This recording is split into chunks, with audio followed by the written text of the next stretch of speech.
As it relates to friction, I think it's important to realize that friction often creates the growth that we need, one, as leaders, and two, as a team.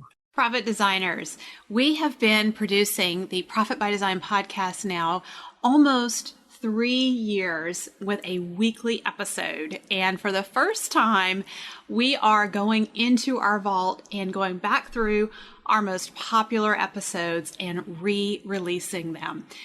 I think you're going to find a lot of value from these conversations. And I believe these are some of the most important conversations for helping you move your business forward. One of the things that you may not know is that when I record the Profit by Design podcast, I really think about our clients and our Better Business, Better Life program at Tap the Potential and what is going to serve them well in what we're supporting them in doing in creating a business that gives you time for what matters most and allows you to have more money in your bank account than ever.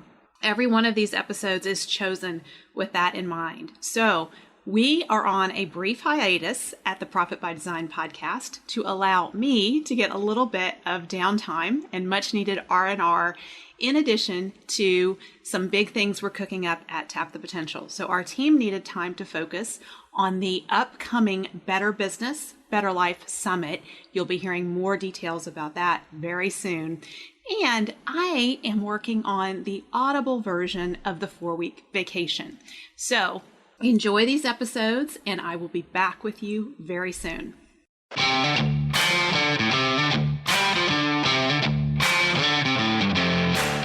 You work hard in your business. On the Profit by Design podcast, we ask the big question. What has your business done for you lately? Hi, I'm Dr. Sabrina Starling. I'm the business psychologist, the author of the 4-week vacation and the How to Hire the Best series, as well as the founder of Tap the Potential, where we coach entrepreneurs like you to design sustainably profitable businesses that give you more time for what matters most and more money in your bank account than ever. Because after all, we believe work supports life, not the other way around. Weekly on the Profit by Design podcast, we bring you tips, tools, and strategies from our own experiences and from the experiences of our guests who are entrepreneurial thought leaders and real life entrepreneurs, all to support you in making intentionally profitable and sustainable business decisions to live the lifestyle you desire. Get started on your journey with us by downloading the training so many entrepreneurs are talking about right now, how to make your time worth $10,000 an hour at tapthepotential.com/10K. Our guest is Wayne Mullins. Wayne is a passionate entrepreneur committed to creating remarkable experiences and building a team at Ugly Mug Marketing that produces extraordinary results for their clients. And I can attest to that. Tap the Potential and Profit by Design are clients of Ugly Mug Marketing. Wayne has been called the guru's guru as he regularly is called upon for advice from Inc. 500 CEOs, New York Times bestselling authors, and Silicon Valley startups. However, his passion is helping entrepreneurs challenge their assumptions, create value from places they've never looked, and having more freedom than they've previously believed possible. He's worked hands-on with clients in over 100 different industries and from every corner of the globe. Ugly Mug Marketing, which Wayne founded 10 years ago, has won the praises of some of the leading influencers in the business world, such as Neil Patel, founder of Quick Sprout and Kissmetrics, Chris Voss, New York Times bestselling author of Never Split the Difference, and Ari Weinzweig, co-founder of Zingerman's. I've learned a lot from you, Wayne, over the years. You taught a morning workshop and you talked about context switching. And that might be something we want to get into at some point here in the conversation too. I've shared that with so many other entrepreneurs, Mike being one of them. I think I saw Mike a couple of weeks after you had done that workshop and I had my little handout with me. I said, Mike, look at this. This is it. This is why we're crazy. That helped me a lot. It was really helpful. Yeah. So maybe, Wayne, do you want to share? Do you remember that? I do. Yeah, absolutely. So let me preface our conversation today by saying that So much of what I'm going to share today, I've borrowed from other people. I'm a very avid reader and learner. And so a lot of what I'm going to share are answers even to questions that you may ask, more than likely are going to come from something I've read or studied somewhere. And when I can remember where, I will definitely give credit where credit is due. But regarding context switching, I learned about that from a guy named Todd Herman. And Todd teaches something called the 90-day year. And it's basically about how to get as much done in 90 days as most people get done in an entire year. And he took context switching from, and I forget the guy's name, but he was very early on in kind of computer science. And basically the premise of context switching is this, that if it's going to take you, let's say 10 blocks of time to complete a task, what ends up happening for most business owners, most entrepreneurs, is that we start with one block of time working on this project, and then all of a sudden we have to switch to something else. So we change the context and we begin working on, let's just say the first one that we're trying to complete in 10 blocks is a new website. And then all of a sudden, so we spend a block of time on the website, and then you know what, this fire comes up and we really need to maybe hire a new person. So we jump to another context and begin working on hiring. So then we say, okay, I really got to get back to the website. So then I jump back over to the website and spend more time on the website. And so what happens is that at the end of a month or the end of a period of time, we really haven't accomplished anything because we've spent so much time jumping back and forth. And the interesting thing about context switching is that it's not an even jump between the two. So in other words, I don't spend exactly 1 hour on this and then 1 hour on the hiring. What happens is in the middle of that context or in the middle of that switch, there's what Cal Newport would call residue. And that residue is the lag between jumping from working on the website into jumping into the hiring work. And so that residue takes time, it takes energy, it takes effort to make that to switch between those two contexts. So that's a very rough explanation of what context switching is and why it can be so detrimental to productivity. Yeah, that has been huge in changing how I work, Wayne. And one of the things, like we record the podcast on Fridays. Fridays are my podcast day. That's the focus. And we get a lot done with the podcast on Fridays because of that. So very helpful. So we're here with you today to talk about how to build a high performance culture. And having interacted with your team at Ugly Mug for 4 or 5 years now, and I've gotten to work with multiple team members over this time, and they all impress me. You clearly have put a lot of time, energy, and thought into building a high performance culture. And we, on the Profit by Design podcast, we love talking to real entrepreneurs and hearing what are the things that you're doing that work. And I'm excited that we get to dive into this with you. So if you were to describe your culture at Ugly Mug, how would you sum it up? I would sum it up kind of using a few different terms. One of them would be, and they're kind of dichotomies. So one of them would be, we do have a lot of freedom. So our team members can work kind of remotely as they see fit. Now there are parameters around that, but the flip side of that, there's high accountability that comes with that freedom. So on the one hand, they can kind of work remotely and work freely, but on the other hand to that, there are systems and processes in place to ensure that we're focusing on delivering results for our clients. So that's kind of one set of dichotomies there that I would say. The other is the need to create unique and remarkable experiences.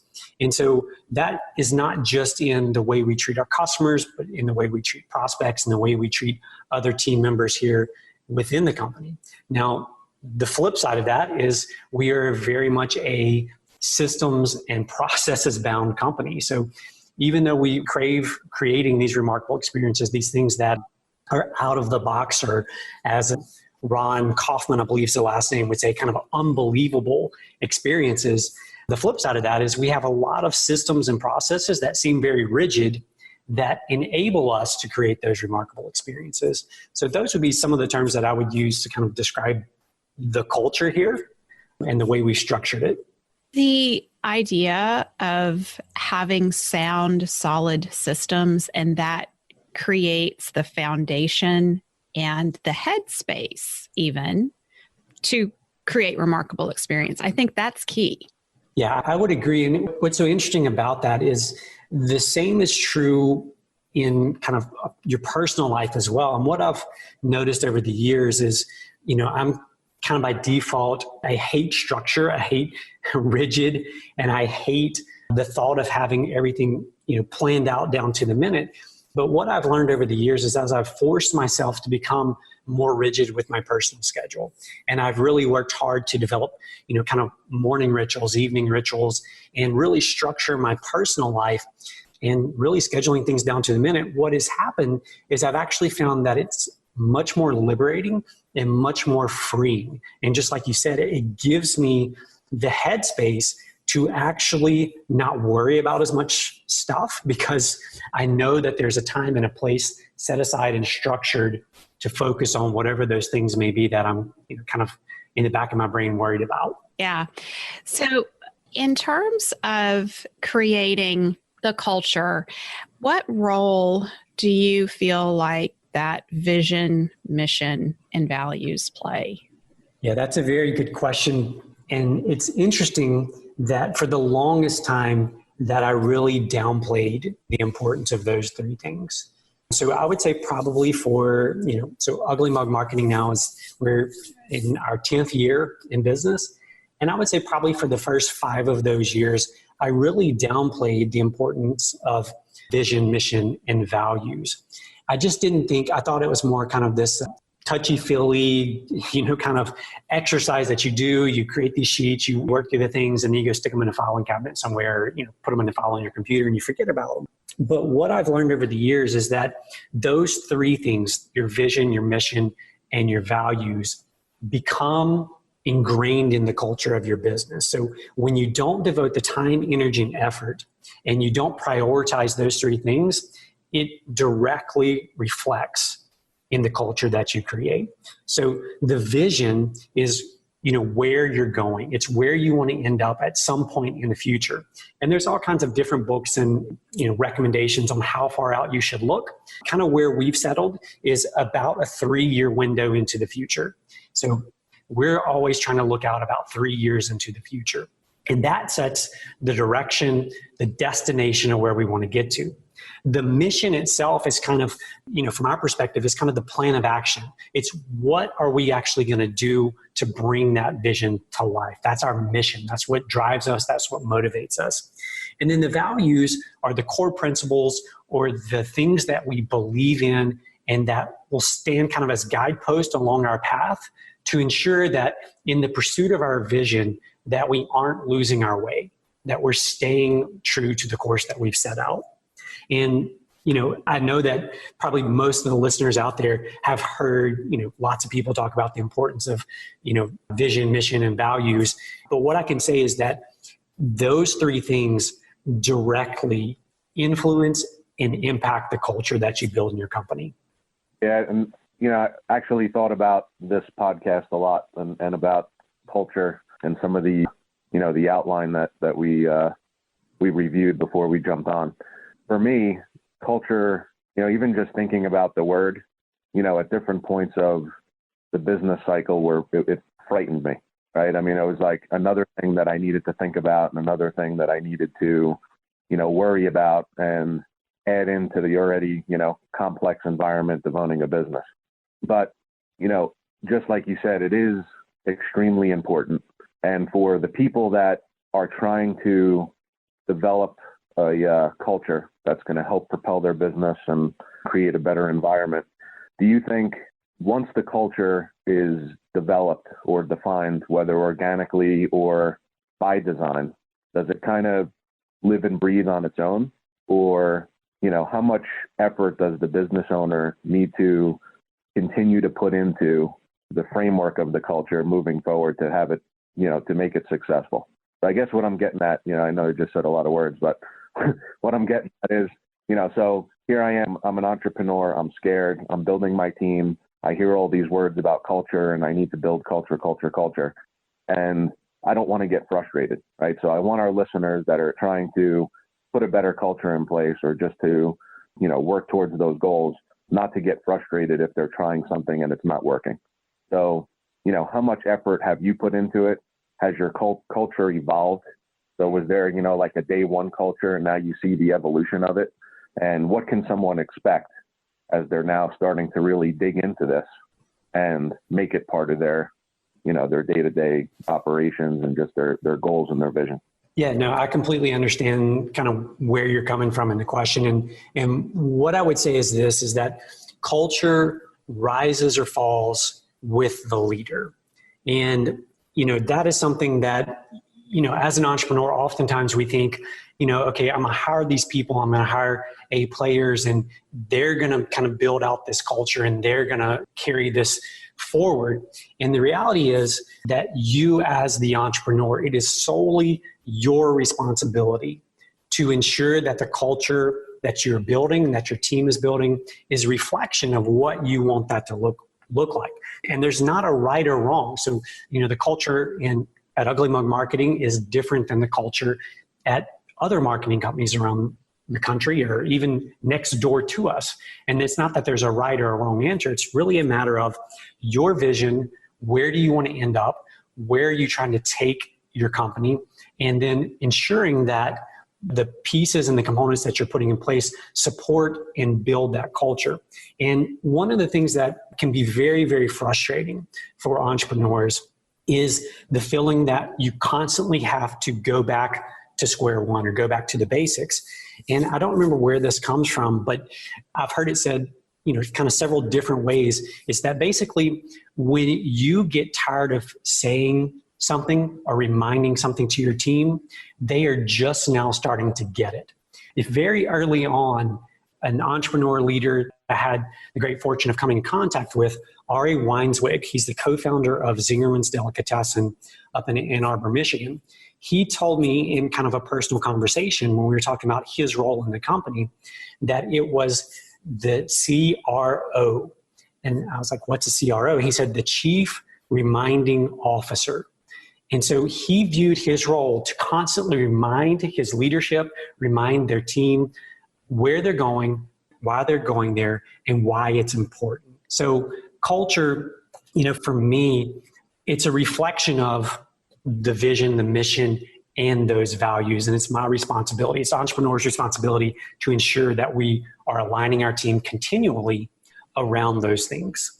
I want to share here that one of the things that has worked so well is the definition of immutable laws. And that's us as the entrepreneur identifying what are our core values, because our core values are so much a part of who we are. We don't see them. We just take them for granted, but they are how we do life. And when we get frustrated with team members in our businesses, it is because they are doing life differently than us in some way. And it's a violation of one of our core values. So just the process for us as the entrepreneur to go through and identify our core values and turn those into immutable laws for the business. And immutable laws means we don't violate these here. And when we do, we seek to get back in alignment with them very quickly. And that's that process of reminding and going through, hey, this is out of whack with our immutable law. We need to address this. This can't continue. Just yesterday, I was meeting with our online business manager, and I call her our smooth operator because her job is to just go through and remove friction points internally and client-facing friction wherever. And we're putting up, systems and processes in place. And this is from Josh Fonger from Work the System, Wayne. You introduced us to him. We had him on the podcast. And they have general operating principles. So in addition to having our immutable laws that tap the potential, we now have general operating principles. And the immutable laws are just, 3 to 5 core values and their guiding principles. The general operating principles are a little more detailed and specific. And I was giving her, I said, I think we need to add a new operating principle. And I don't even remember what it was that we added. But as soon as I said it to her, she just paused and she breathed and she said, that feels good, just to identify that. And so I think this piece around culture and our core values and operating principles, we're putting language to things for our team members that sometimes these things have created frustration. And if we can just put words around it and identify, we're going to do this differently. Yeah, no, I completely agree with that. You kind of mentioned when you were talking about that, how when a team member acts in a way that's different than the way we would act, how that leads to frustration. And often we don't even identify why that is. We just know that, something going on is frustrating us or aggravating us. And like you said, we can't put words to it. And something that I've just recently come across, and it's been around for a long time, but late to the game here, is the Enneagram personality profile. And so I was just recently listening to a leadership podcast by Andy Stanley, and he had someone who wrote a book on the Enneagram personality profile on there, and they were talking through the 9 different personality traits. And what was so interesting and what really, really resonated with me is that he said that these are 9 normals. And where that really hit me is that what's normal for me is not normal for somebody else on my team. So what's normal for them, the way they would approach a project or the way they would approach, handling a difficult situation with a client is different than the way that I would. And that doesn't necessarily mean that it's right or wrong on either side. But if I don't want to end up frustrated by the way that things are getting handled, it's my responsibility, just like you said, to ensure that are the systems, the processes, and the documents in place that outline in detail what is normal for the culture that we are building here at our company. So it doesn't matter, how you would normally approach it, and it honestly doesn't even matter how I would normally approach this. What matters is how does our culture, how does our vision, our mission, and our values say that we should approach, this opportunity, this challenge, or this particular situation that we find ourselves in. And one other thing I'll just throw in there that I also picked up from another Andy Stanley leadership podcast was this: the difference between intentions and actions. And so what he talks about in one of these podcasts is that we judge ourselves based on our intentions. So I intend to, start this new project. So I'm judging myself based on the fact that I intend to do it. So I give myself a good grade because my intentions are in the right place. But we judge others around us based on their actions. So where we would give ourselves kind of a pass, so it's okay because I intend to do that. It's just I didn't get to it today. We judge others based on the fact, they didn't get that done today. Why didn't they get that done today? And for me, that was a very, very important kind of mental shift for me as a leader, is knowing that, how if I show up late for something, there's a logical reason that I showed up late. But if someone else shows up late, a team member shows up late, it's a black and white. Why were you late? There's no exception. There's no excuses, right? And so as leaders and entrepreneurs, I think that all too often, the standards that we hold for those around us, it's important that we hold ourselves to those same standards. We hold ourselves to that same benchmark for performance. And we often give ourselves a pass when it comes to that. Yes. So how do you have that set up for yourself to avoid giving passes? How do you manage that, Wayne? Yeah. So for myself, I remember hearing a story a long time ago from Dan Kennedy, who's he's a direct response marketer and kind of, I guess in some ways, kind of the founder of direct response marketing in many aspects. But he shared a story about he was hired to come in and speak to this gentleman who owned a large group of dental practices. And Dan Kennedy, for those who don't know, only travels via private jet. So if you want him to come speak at your event or come do consulting with you, you're going to pay for his private jet to get him there. And so he flies in via private jet. He arrives at the airport, and the CEO, the dentist who originally founded these practices that have now grown into multiple locations, isn't there to pick him up like he's supposed to. And he sits and he waits and he sits and he waits. And the dentist finally shows up, and then he's got all these reasons on why he was late getting there. Well, he had hired Dan to come in and talk about the importance of doing what you say you're going to do when you say you're going to do it. And so they go pull up at the office where they've got these team members from all these various locations sitting there waiting on them. And one of the things that he's supposed to talk about is doing what you say you're going to do when you say you're going to do it. And they're like 20 minutes late for this event. And Dan basically gets up front and says, until the CEO, who's standing in the back of the room, who just paid him, tens of thousands of dollars to come speak, is willing to do what he says he's going to do when he says he's going to do it, there's no chance that any of you sitting in this room are going to do what you say you're going to do when you say you're going to do it. And that one story, it is like burned in my brain. It's like permanently kind of engraved in my brain. And so I firmly believe in that standard for myself. And as the entrepreneur, as the owner, it's very easily from the mentality perspective to think in the back of my brain that because I have done X, Y, or Z, it's okay if I'm 5 minutes late to the meeting.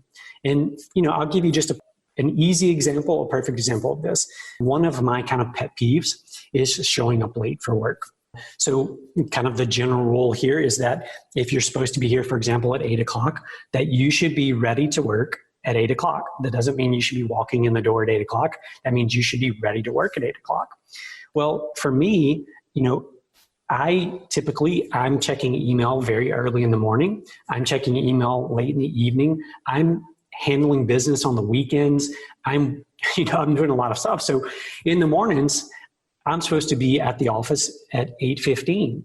Well, it's very easy for me to justify in the back of my brain. You know what? I checked and responded to 30 minutes worth of email this morning, before 7 o'clock. So if I'm not there at 8:15, is it really that big of a deal? And the answer is yes, it is. Because the culture rises and falls with the leader. And that's a very tough reality that we have to face as entrepreneurs. Have you told that story to your employees about the intention and passes and things like that? We have. We spend a lot of time as a team and as a culture learning. And so it's actually a requirement in our company. And we typically do that, and not always, but we typically do that through books. And so we kind of have a book club, so to speak. And so it varies based on the book, but roughly every 6 weeks or so, we're changing to a new book. And the way that it works is every team member gets a copy of the book. And then each week we assign, a certain number of chapters or whatever it may be. And then every Monday in our team meeting, we discuss as a team what we read and learned over that past week. And so occasionally what we'll do from books is we'll shift and we may listen to a series of podcasts each week. And it's kind of on your own. So it's not like we sit around and read or sit around and listen to the podcast together. They all do that individually. And then we come together in a team meeting and we discuss those things.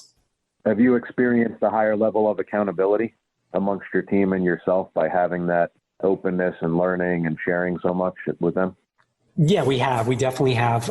I think the biggest benefit in terms of the learning and kind of forcing that into the culture is the growth mindset that comes out of that. And the fact that just because we're good today doesn't mean we're going to be good tomorrow. And that if we're not constantly pushing ourselves and learning, that we're going to quickly be passed by other companies and other people in our industry. So I love it when I go to my mailbox and I see a little package there from Ugly Mug, because it's going to be a good book usually. And one of them that Wayne sent me last summer is Triggers. And that is a powerful book. We've incorporated it in our coaching with our clients. I also am part of a peer mastermind group, and we've incorporated that in our accountability. And I know, Wayne, you are big on peer-to-peer accountability, and some of that comes from the book Triggers. Can you share a little bit about that? Sure. Yep. So the book Triggers is written by a gentleman by the name of Marshall Goldsmith. And for those who don't know, Marshall was one of the most sought after kind of Fortune 100, Fortune 500 executive coaches. So he's worked with, at one point he had worked with like 40-something% of all the Fortune 100 CEOs. And his approach was super unique and super different. It was this: he would get asked to go coach a CEO of one of these major companies. And he would ask them to identify the one thing that they wanted to improve. And he would then say, okay, here's the way that I work. I'm going to help you improve this one thing. Unless I help you improve that one area or that one thing, you owe me nothing. But if I do help you improve this, and it's based on some measurements, and reach this goal in this specific area, then you're going to pay me. And so that was his methodology. His methodology was, you're only going to pay me if I deliver results. And those results would be measured not by the CEO's perspective or the leader's perspective, but based on the peers that surrounded the people under the CEO or the peers on the board of that CEO. That's how they would measure that. So anyway, that's who Marshall is. But the book Triggers really goes into, at a very fundamental level, that it's the actions that we take every day or the actions that we don't take every day that build our lives, our businesses, and our careers. And so in Triggers, kind of the big takeaway for me, and it's so super simple, is kind of building this chain of events and not breaking the chain of events. So an example may be meditation. So maybe you have a goal to meditate every day. So the goal would be to build this long chain of consecutive days of meditation without breaking that specific chain. Now, the only way that you can do that is by tracking and making sure that you're watching and building out this chain. That's the only way that you can make sure that that happens. But that's a super simplified version. I can't do justice to what's in the actual book. It's very simple, yet profound, the way he lays it out in the book. Well, and one of the concepts in there that has really been a shift for me and with our coaching clients and even my peers is the question of, did you do your best on a scale of 1 to 10 with this important action? Rate the effort that you gave, and having to report on effort and acknowledging. And mine for a while has been yoga, and 3 times a week for 20 minutes. So lame. Like, why can't I not get 3 times a week, 20 minutes of yoga in? But having to go into my peer group every week and say, yeah, this week it was a 4. Like, I had to be honest with myself. I wasn't doing my best. And then that moment when we are confronted with, I'm saying this is important to me, and for some reason I'm not doing my best. What is that about? Yeah, that's what that underlying thing is. If that can be uncovered, that is the key. And that's the thing that we all have to learn to look for. Yeah. So when it comes to measuring performance on your team, Wayne, and creating a high performance culture, I'm assuming you're measuring performance, right? Mm-hmm. Yep, absolutely. So what do you measure? Yeah. So just like with so many things in life, there's these kind of dichotomies or opposing forces. So for example, if our sole focus is on measuring revenue, the flip side of that is we could drive revenue, but at the same time, we could really have terrible customer service, right? Because we're so focused on revenue. And then the flip side of that would be if we're solely focused on providing remarkable customer service, our revenue, our profit in that scenario could be hurt the opposite way. And so what we try to do with all performance is we try to ensure that for every single role in the company, that there is a balance between those kind of opposing forces. And it's not always just with revenue, profit versus other things, but those are the obvious ones that you can look at. So the way that this plays out, the way that we measure performance starts again, jumping all the way back to the vision, is where are we trying to go? So once we know where we're trying to go as a company, we then have a vision for each individual department within the company. Now, it's my responsibility as a leader to paint the picture, to build the vision for the company as a whole. So where do we want to end up in 3 years? Based on that, now we use that in the hiring process as well, because we don't want anyone on our team that doesn't believe in and buy into the vision that's set for the company. So, that's kind of foundational. The next thing is we have kind of department heads within the company. So, we've got somebody that runs the website side, the social media side, the marketing side, et cetera. Now, for each of them, it's their responsibility to create a vision for their specific department. And so their vision, they can't just, sit down and craft whatever they want, because their vision has to fit within the vision that's been painted or drawn out for the company itself. And that's why it's so important to have that very early on in the hiring conversations, because when you're bringing somebody in at that level, so a department head kind of level, you want to make sure that they understand where you're going as a company and how they can help contribute based on the department that they're going to lead. Now, there are two different ways here that we measure performance. One of them, we started with a book called The Game of Work by Chuck Coonrent. And Chuck is kind of known as the godfather or grandfather of gamification in workplace setting. And in that, he lays out this thing called the field of play.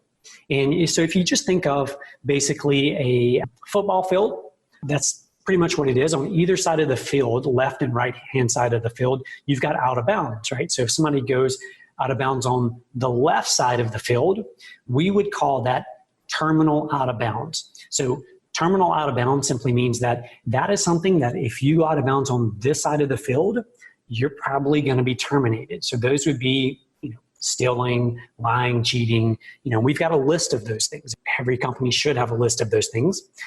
On the other side of the field, we have what are called operational out of bounds. So operational out of bounds are things that are more, infractions, I guess would be the word. So you're out of bounds, you're not out of the game, you're going to come back into the game, but you're going to get a warning. Hey, you stepped out of bounds here. Here's how you stepped out of bounds. Here's why you stepped out of bounds, et cetera. Now, for our operational out of bounds, we have a document that is called the Ugly Mug Expectation Guide. And this document outlines all of the expectations that we have for team members on our team. And again, this goes all the way back to hiring, but that document gets shown to applicants in the hiring process. So if you make it through kind of the first rounds of hiring, you're going to get a copy of that document. We're going to ask you to review that document. And to ensure, we're going to ask you, is there anything in this document that you would not be willing to agree to and live up to? So it goes all the way back to hiring. But then there's the end zone in the field, right? So on the kind of the top end of the field, there's the end zone. And that is where we want the employees to get to. So we start at one end of the field, which would be the bottom of the field, and we're working our way up to the end zone. In the book, Chuck identifies what he calls RRRs, which are results to resources ratio. Now, that works really well if you're doing things like manufacturing. We all, what we kind of produce here are ideas and execute around those ideas. So results to resources ratio didn't really work well for us. So we began looking at another kind of goal setting or performance measurement system called OKRs, Objectives and Key Results. And again, this comes from a great book called Measure What Matters by John Doerr. I'm not sure how you pronounce his last name. He was one of the first investors in Google. So his goal setting system is based on objectives and key results. So on that field of play, each team member establishes 3 core goals or 3 core objectives that they're going to aim for in the upcoming quarter. So one of those is typically a revenue or profit goal. The next one is some form of fulfillment or service goal. So in other words, exceeding customer expectations. And then the other one is typically some form of future work goal. And what I mean by future work is not anything to do with any current projects that we may be working on. This would be things that specifically are designed to drive future growth for their division that they work in.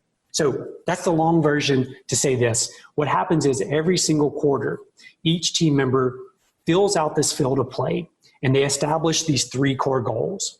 And then what we do is every single week in our team meeting, which takes place every single Monday afternoon, 1:45 to 3 o'clock every single Monday, whether I'm in the office, I'm not in the office. And let me just clarify what I mean by that. The only reason I would not be here for that meeting is if I'm on vacation. Good for you, Wayne. It's all about taking vacation, and the business can run without you. There you go. Yep. So the meeting takes place every single Monday, and it's mandatory. And again, unless someone's out on vacation or sick, it's a mandatory meeting. You cannot have any other meetings during that time.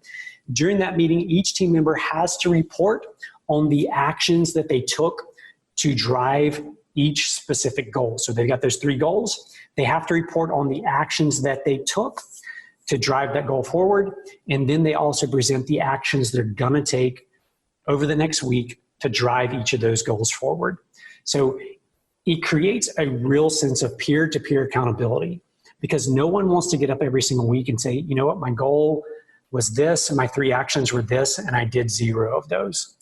And so that framework, that structure alone has radically transformed the way that performance takes place inside our company. That's huge. Yeah. So is that the only meeting that you have, is a weekly meeting, or are there other meetings? Yeah, so we have a weekly team meeting every single Monday. And that is, again, it's all of us together presenting goals up on a screen so everybody can see what was done or not done. And then every single Tuesday, we do one-on-ones. And so Tuesday is literally where I sit down one-on-one with each leader on the team, and we talk through what are the issues that you're facing, what are the challenges that you're facing, what are the stumbling blocks that are preventing you or hindering you from taking the action that you need to take to ensure that you reach your goals. And the other meetings that we do would be quarterly. So quarterly, we have 2 different meetings. We have a kind of a preview. So what are the things that you're going to focus on for the next quarter? And then we have a separate meeting, which is a review. So at the end of the quarter, what did you accomplish? What did you not accomplish? What went well? What did not go well? Wow. So I hear in everything you're describing, there is strong accountability. There's goal setting, and there's check back in and reporting, and there's the opportunity to ask for help, to bring up challenges. So there's no open loops. And how long did it take you to really get this system in place and get everybody on board and make it part of your culture? 10 plus years. It is an ongoing process and an ongoing evolution. And one of my favorite sayings, and I don't know where this comes from, but if the rate of change in your business is slower than the rate of change outside of your business, it won't be long before you're out of business. So I'll say that one more time. If the rate of change in your business is slower than the rate of change outside of your business, it won't be long before you're out of business. And so I use that phrase all the time with the team. We are constantly tweaking, we're constantly adjusting and fine tuning what we do. Perfect example of that was we started initially trying to use RRRs, results to resources ratio. Didn't work. We shifted into OKRs, objectives and key results. And now we're kind of using a hybrid version based on just more traditional goal setting with task under those goals. So we're always adjusting, we're always tweaking. And again, at the end of the day, what we're trying to do is build a culture here that is kind of self-accountable, where it's not always me having to look in and say, okay, why aren't you doing X, Y, or Z? Or why aren't you, doing this or that? Instead, they're able to manage themselves, and they're able to hold each other accountable on a peer-to-peer basis. Now, I know that you also have incorporated 12-week years into your goal setting. Can you speak some about how that plays in here? Sure. So OKRs, which was outlined by in the book Measure What Matters by John Doerr, he details he goes through a lot of examples and case studies of how they use objectives and key results on a quarterly system. And what we discovered going through and implementing that system and structure was that when we would set the objectives and then we would establish these key results that we were going to go after, oftentimes we would complete 100% of the key results, and yet we still would not achieve the objective that we set out to do. And so it just wasn't working out exactly for us. And kind of in hindsight, looking back, what he outlines in that book has a lot to do with large teams. So we're talking, teams of hundreds of people, and how they each have various components that all then feed into that one big objective. So for us, we're a small team, and what we discovered was we needed something that would more closely align the actual task or the key results being done to ensure that they resulted in the outcome of the goal or the objective. And so there's a book out there called The 12-Week Year, and I believe the author is Brian Moran, I believe his name, and it's basically the same concept as objectives and key results, but broken into a framework that I believe is more suitable for small businesses. And what it basically says is this, that when you set goals for like a year period, it's so far in the future that what happens is we delay and we put off until it's too late to make enough progress towards that goal to actually reach it by the end of the year. So what he talks about is that you should treat every 12-week period as if it's its own standalone year. And so the question then becomes, what can we push to accomplish in the next 12 weeks, in the next quarter? What can we push to accomplish, for the company, for the division, for each individual? And so for us, what it does is it breaks that down into very measurable, short periods of, hard work and lots of effort, so that we can then see the fruits of those much more quickly, as opposed to kind of this longer, big, longer term picture. Wow. Yeah. And, that's so true. What you said about that we will just put something off and we'll say, I'll get to it later. And the bringing it very close into the present, and we have to look at what are the actions we need to take. It's very powerful. Mike, you were jumping in there. What I was going to say, it is extremely powerful. And I feel like this can be like a 20 podcast like topic here, because it's tremendous and everything that you're sharing. One question I do have quickly is, when you experience friction, how do you handle it? So when either the reporting process, your team meetings, when you experience any friction from your team or the results aren't there, basically, how do you attack it? What's your approach to get things right-sided again and just push in the right direction? Sure. Yep. So one of the things that I think is so important for entrepreneurs to remember is that conflict within a company is not always a bad thing. And actually, it can be quite healthy. So in Patrick Lencioni's book, The 5 Dysfunctions of Team, which, by the way, it's probably one of my top 10 books. I love that book and kind of the concepts of that book. But he talks a lot about the importance of conflict and why conflict matters. And the quick version of it is this: if I, as a leader, just come in here and say, okay, here's what we're going to do, we're rolling forward with this, and everyone on the team just nods their heads and says, okay, yeah, whatever, here we go. And in the back of their minds, they're thinking, this will never work. This is stupid. We should be doing X or Y or Z. What's going to happen is they're going to just nod yes to pacify me and to say, okay, we're going to move forward. And so one of the things that's so important is that as it relates to friction and conflict, you want to encourage healthy conflict within your company. And so I never want it to be that I sit in a team meeting and I say, here's what we're going to do, and everyone just nods along in agreement. I want there to be people on the team who challenge me, who say, you know what, I hear what you're saying, but what about this? Or what about, in light of the fact that we tried X, Y, or Z in the past, what has to happen? And so I think it's important that we don't run from conflict, that we embrace conflict, but we nurture healthy conflict, and that we give our team members the authority and the permission to challenge us as leaders, as entrepreneurs. And obviously there has to be structure and framework around that. But as it relates to, just general friction with reaching goals and accountability and things like that, what I would say is it goes back to the buy-in to the vision, the mission, and the values.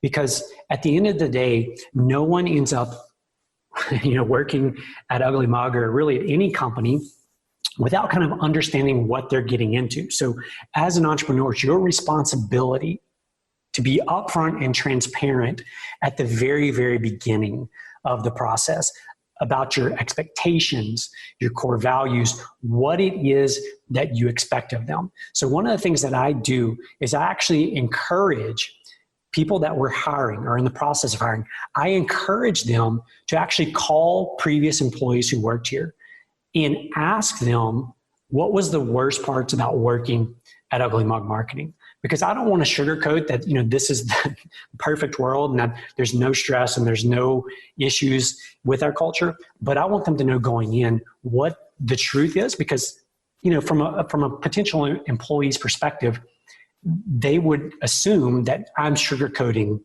everything about the company because I want to make it look great. And I'm trying to persuade them because often, the goal is we're trying to hire A players. But I want them to know the truth up front. And when they know that up front, when they buy into the vision, the mission, and the values, it makes those friction conversations that much easier because they know what they've agreed to, they know what they've committed to. And at the end of the day, I know that I'm not being the bad guy. I'm here to help develop them, help challenge them, and push them not only to be better in their job, but to be a better person in life in general. And, one of the things that we often talk about as a company here is that you grow the most when there's good stress on you. It's just like running or weightlifting or any of those physical activities.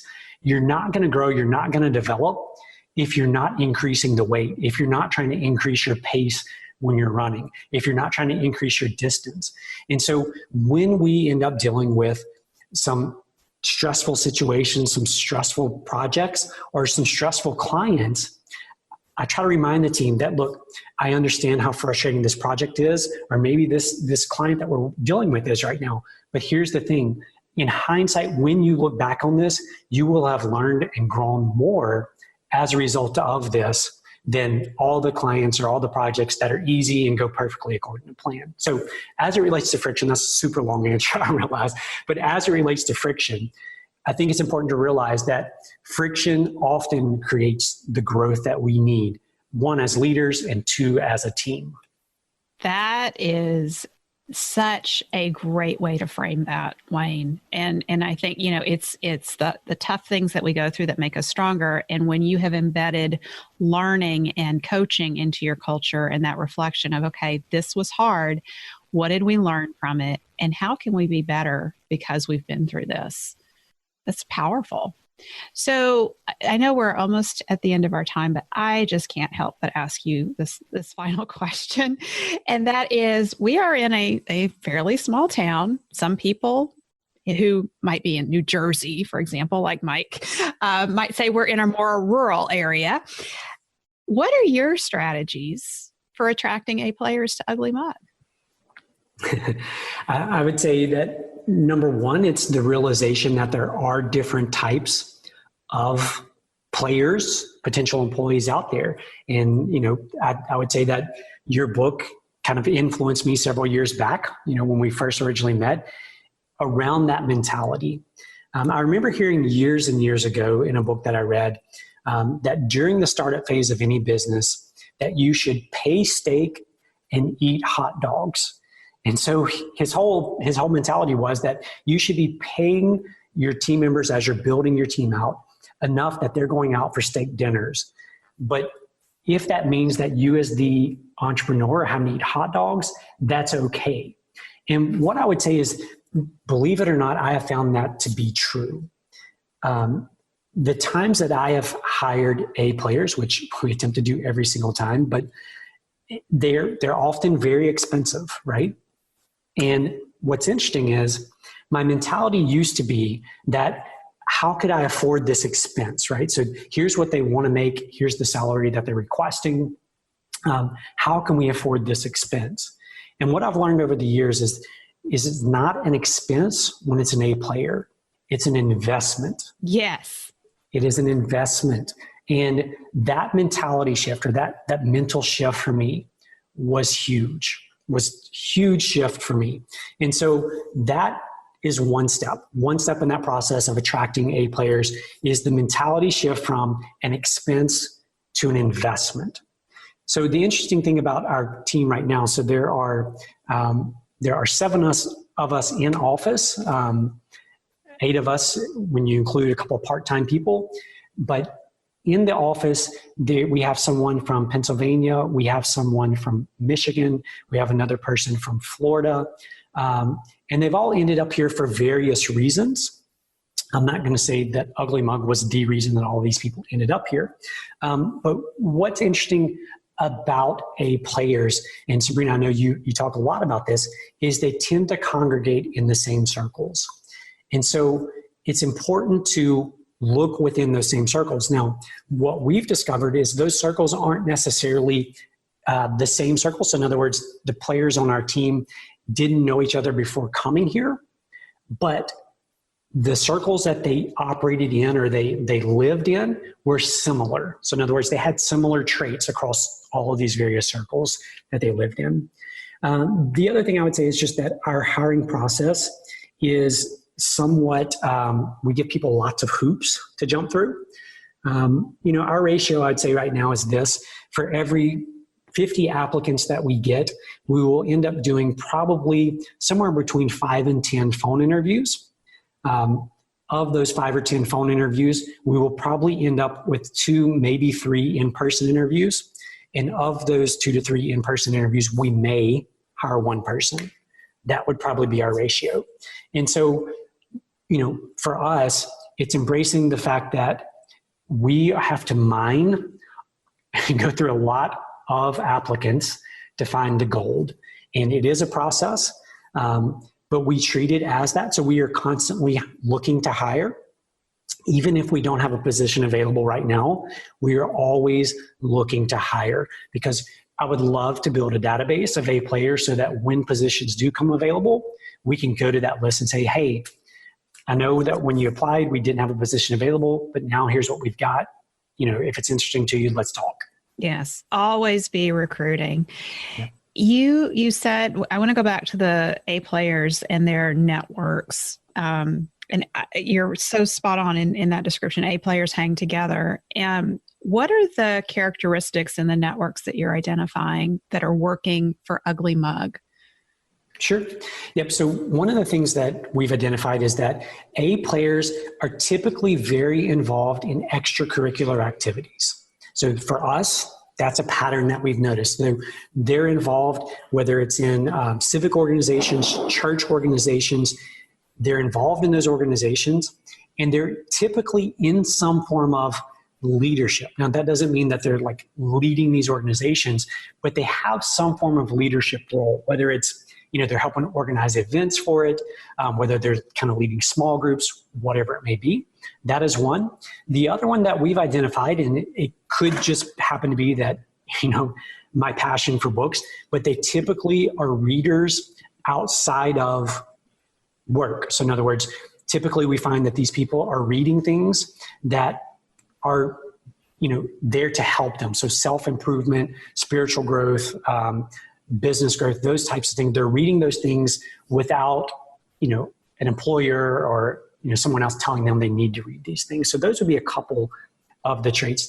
And then the other one that I would say, and this one's a lot more difficult to measure and identify, is grit. That is another one that we've noticed is a common trait, but it's very difficult to measure on the front end. Yeah. Yeah. I think that the grit piece, that ability to encounter a problem and stick with it and work through it and not back down. I actually think that is a defining quality of A players. Yeah, no, it has come up time and time again, just in terms of, because as an entrepreneur, you get to see A players, you get to see B players, and you get to see C players, unfortunately, sometimes on your team. And so you get to observe kind of from an outside perspective, what are the traits, what are the characteristics of these various people? And again, you just look for those patterns. And I completely agree that grit is definitely a big one. Yeah. Yeah. So, Wayne, this has been a very enlightening discussion. I have a feeling this is going to be one of the episodes that our profit designers say, I'm listening to that one 3 or 4 times because there's so much here that you've shared with us. So I really appreciate you taking the time to be with us this morning. How can our profit designers get in touch with you? And if they would like to work with your company, Ugly Mug, what should they do?